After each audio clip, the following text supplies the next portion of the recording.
Hello, hello, hello. Welcome to my channel. My name is Jessie Jagpal, and today we have another horror story for you, a real ghost encounter. Before we get started with the horror story, I have to do my balloon pop. So we have a green balloon here matching my hair bow and my necklaces. Oh, this makes me really nervous and kind of gives me anxiety, so please, please bear with me. Like, I hate doing this so much. You have no idea. It makes me really nervous, like, the whole process. Okay, here we go. Ready? Ah! Oh my gosh. Oh my gosh, my eyelashes almost blew off. Okay. Are they okay? That made me so nervous. Oh, my heart is pounding. Okay.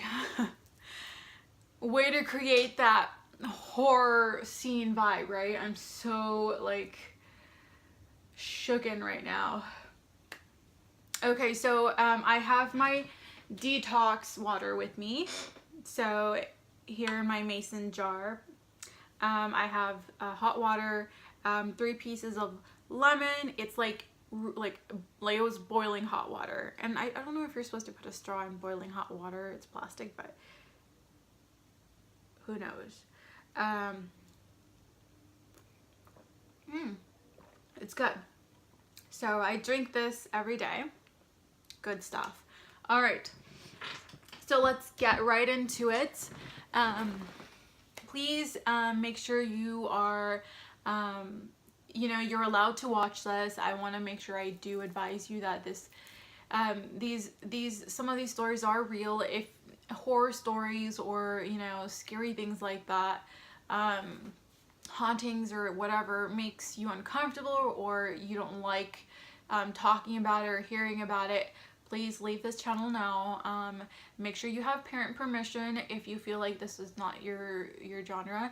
Ask your family if you're under the age of, I don't know, 15. So yes, let's dive right into it. Okay, so I'm gonna kind of rename the character or the individual involved and the location. So we're just gonna say this is a story about Robert and his brother. I'm not gonna say the real name, and it takes place in South America. Okay, so in this story, basically it is a true story. It's a real encounter of a ghost, and Robert was at home. Okay, so this took place at his house.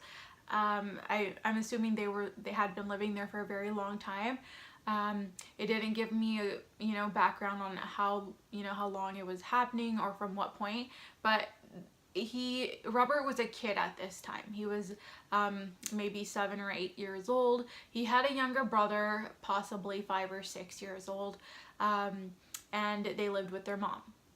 So one day, so one day Robert was home, and he was, I guess it was nighttime, 11, maybe 10, 11 o'clock.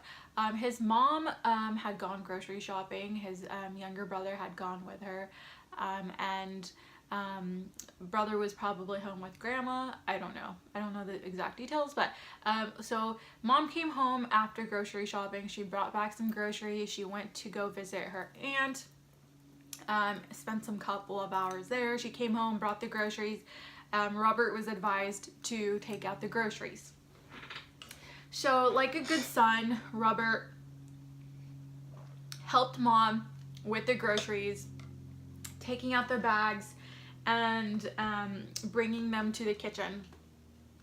His brother was in a different room doing something, not sure exactly what, but he had just come home too. So Robert took the groceries out of the bag and he was putting them in the closet / pantry.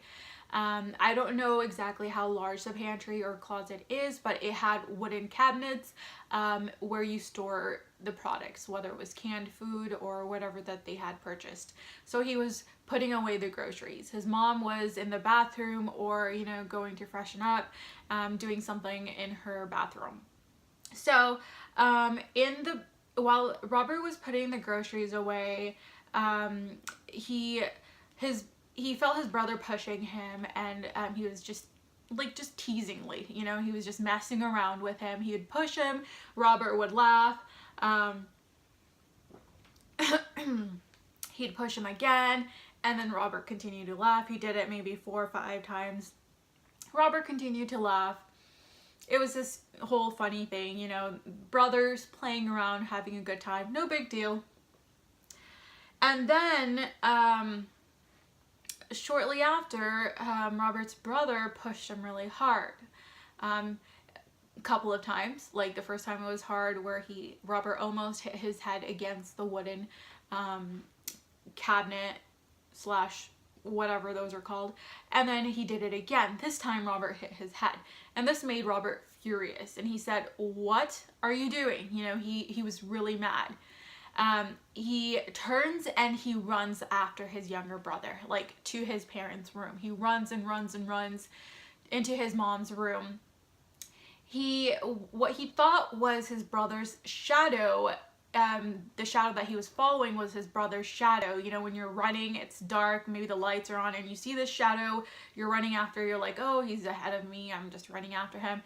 He goes into the room and he freezes.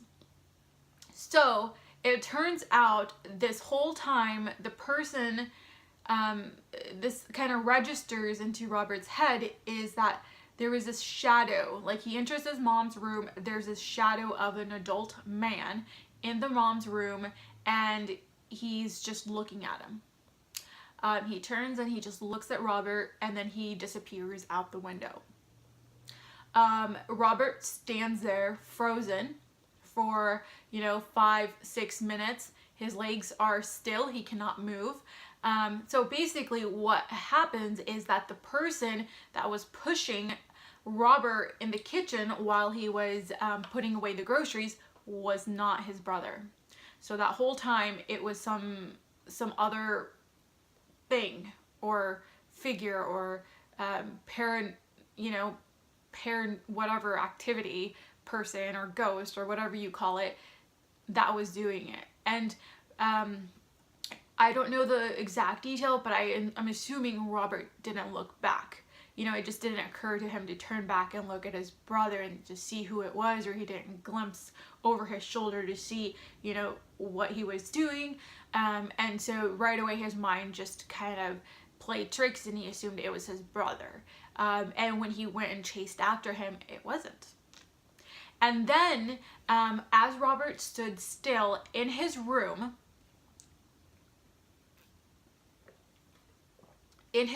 after this encounter, he was frightened and really scared.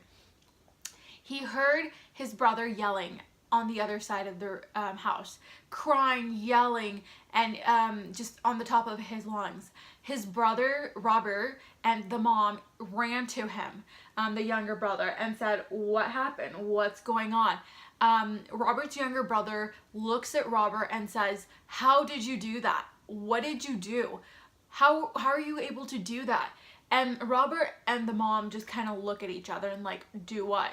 I think at this point, Robert kind of had an idea that his brother did experience something similar to him.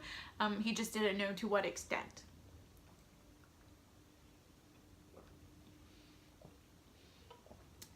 So his brother says, "What did I do? I didn't do anything."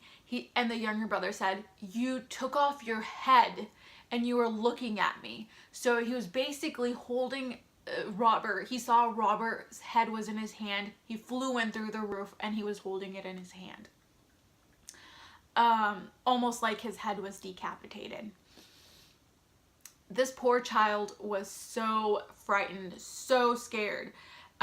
Robert, he looked his brother in the eye and he said, "Listen, that was not me." And he kind of explained to his brother that he had experienced something similar, not to that frightening extent, but something in the kitchen, and he assumed it was his brother. Excuse me, sorry. So It was a frightening experience for both brothers that day. But following that day, again, I don't know exactly how long they were living in this house or what the past of the house is, but they experienced similar things moving forward. So the mom was a smoker, so she would go out and smoke a cigarette like around midnight every day. And she would experience things like that. Like she would see like shadows and just weird activity taking place everywhere around her, like regularly after that incident with the boys. And even Robert, after that incident, it was pretty common for them to see like things around the house, and doors would shut on their own, they'd open on their own, the lighting would turn off and on its own, which was very common after that point. And it is uncertain how long that the family lived in that house, or how long they had lived there before the activity started taking place. But the family did eventually end up moving out, and Robert was very happy that they left. Yeah, and so Robert basically wanted to share this story with the world. It is known that only about 18% of Americans have encountered such experiences, and a lot of these people that do see ghosts actually believe in them. So just to put that out there. So that was my story for today. I hope you guys enjoyed it. I mean, next time I'll do another one. I try to make these really fun and interesting for you, so I hope I was able to do that. Cheers, happy holidays, and I hope you guys have a wonderful New Year's. I'll be posting another video tomorrow with another balloon. So I love you all, and have a happy New Year's. Mwah. Bye.